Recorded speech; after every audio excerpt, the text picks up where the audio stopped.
To news. Metpally మండలంలోని ఆత్మకూరు గ్రామంలో ప్రచారం నిర్వహిస్తున్న బీజేపీ కార్యకర్తలపై టీఆర్ఎస్ కార్యకర్తలు దాడికి దిగారు.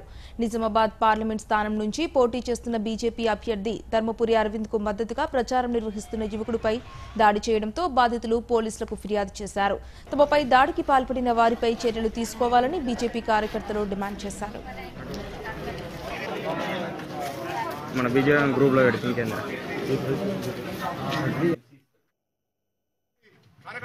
కార్యకర్తలకు ఇది మింగుడు కొట్టలేక బీజేపీ దిక్కే నరేంద్ర మోడీ దిక్కు అరవింద్ గెలుస్తున్నాడు, మా కవిత ఓడిపోతుంది, మా మానం పోతుంది, మా ఊర్లో మాకు ఓట్లు రావు అనే భయంతో కార్యకర్తలు తిరిగే వాళ్ళని బీజేపీకి మీరు ఓట్లు వేపిస్తారా, బీజేపీ చెప్తారా అని చెప్పని వాళ్ళందరికీ కూడా రోడ్డు మీద దొరికించుకొని విపరీతమైన దెబ్బలు కొట్టిండ్రు.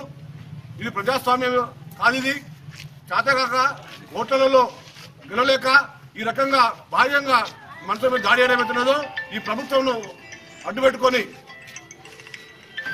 ఖండిస్తున్నాము.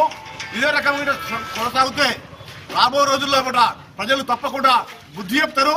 ఆత్మకూరు ఊరు అనే ఊరు చైతన్యమైన ఊరు, మంచి ఊరు. ఇట్లాంటి ఊర్లో ఇట్లాంటి గుండాలు ఉన్న ఘోరం ఇది. దీని మీద పోలీసులు చర్య తీసుకోవాలి తక్షణమే. ఈ చర్య తీసుకోకపోతే దీని మీద మేము గవర్నర్ కలిసి కూడా విషయం ఎక్స్ప్లెయిన్ చేస్తాము. దీని మీద ప్రభుత్వం అంటే చర్య తీసుకోవాలి.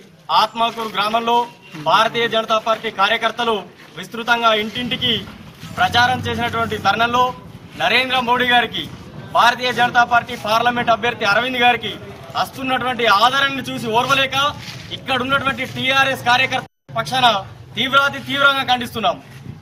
కవితక్క ఓడిపోతున్నటువంటి ఒక భయం లోపల మా కార్యకర్తల్ని మీరు కొట్టడం అనేది సరైన పద్ధతి కాదు.